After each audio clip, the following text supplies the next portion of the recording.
Adet düzeniniz, adet döngünüz, cinsel yaşamınızı, seksi nasıl etkiler? Etkilemez mi? Tabii ki etkiler. Cinsel hayatınızdaki dengesizlikten adet döngünüzün sorumlu olduğunu aslında biliyor musunuz? Adet döngüsü kadınların seksten ve cinsellikten uzaklaştıran bir süreç olarak aslında görülür. Ama gerçeği yansıtmamaktadır bu durum. Adet döngüsündeki hormonal değişiklikler kadının vücuduna ve ruh haline etki eder. Kimi zaman cinsel isteği düşürürken kimi zaman da arttırır. Önemli olan kadının değişimlerinin farkında olup kendini, vücudunu, bedenini tanımasından geçer. Kadınlarda 2 adet ortası ortalama 28 gün sürer.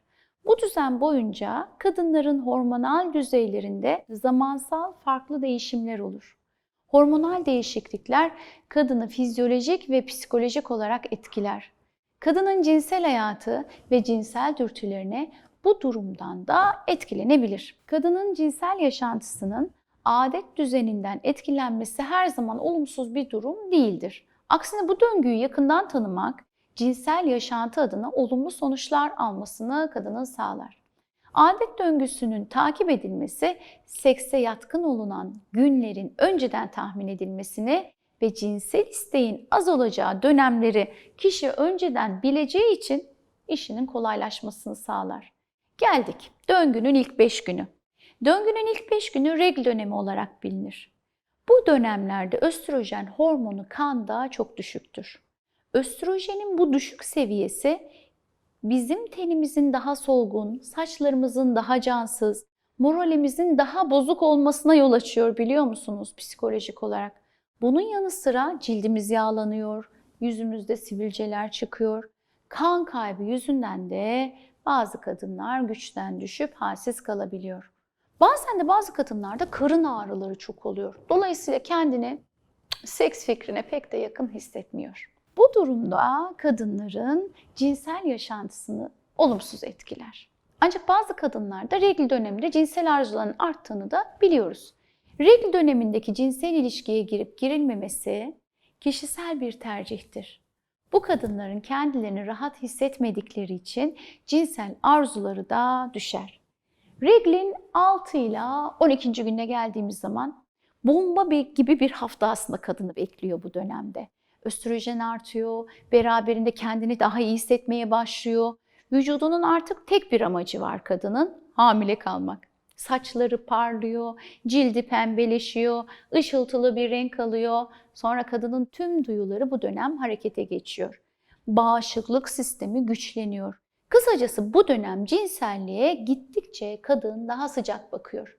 Bu dönemde adetin kanaması biter, östrojen hormonunun kanda yükselmesiyle kadınlar kendilerini daha iyi hissetmeye başlar. Dolayısıyla bu dönemde cinsel arzularda bir artış görülür. 28 günlük dilimin son 13-15. gününe dönecek olursak.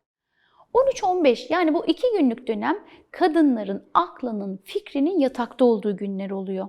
Ayrıca çevresindeki erkeklerin de daha fazla ilgilendiklerini fark edip şaşıran kadınlar da oluyor. Bunun sebebi östrojenin pik yapması, kadının bedeninde feromon adını verdiğimiz kokuların yarattığı çekimin etkisi. Ondan dolayı erkeklerin ilgisini çekiyorlar. Cinsellikten alınan zevk en üst seviyeye çıkıyor. Çok enerjik ve kadın üretken hissediyor kendini. Unutmadan bu dönem spora ağırlık vermek için de aslında çok uygun. Çünkü östrojen vücuttaki yağların daha fazla yakılmasını ve kilo kaybını kolaylaştırıyor. Yani bu iki gün kıymetli. Kısacası bu dönem kadınların yani cinsel dürtülerinin yoğun olduğu zamanlar. Ayrıca östrojen seviyesinin yüksekliği cinsel arzular kadar hani kadının çekiciliğini de feromonlar yoluyla sağlar. 28 günlük dilimin işte diğer günlerine bakalım. Yani son 13 gününe 16. 28. günün arasına bakacak olursak. Bu dönemde kadın önce bir rahatlıyor. Sonra geriliyor. Nasıl mı? Çünkü östrojen seviyesi kanda bir anda düşüyor. Progesteron seviyesi yükselmeye başlıyor. Şimdi progesteron hormonu rahimi olası bir hamilelik için stabilize ediyor. Rahimi hazırlıyor. Hani hamile kalırsa yerleşsin diye. Progesteron aynı zamanda kasları gevşetiyor, vücudu rahatlatıyor. Fakat olumsuz bir yan etkisi de var. Seviyesi iyice yükseldiğinde vücut su tutuyor. kadının göğüsleri şişiyor, ağrıyor, ayrıca kilo da alıyor. Ancak bunların hepsi geçici durumlar, kalıcı durumlar değil. Adetten hemen önce ne oluyor? Progesteron bir anda kanda düşüyor. Biz buna adet öncesi gerilim sendromu, premenstrüel sendrom da diyoruz. Bu dönem sıkıntılı ki seksten daha çok uzaklaşmaya kadın başlayabiliyor.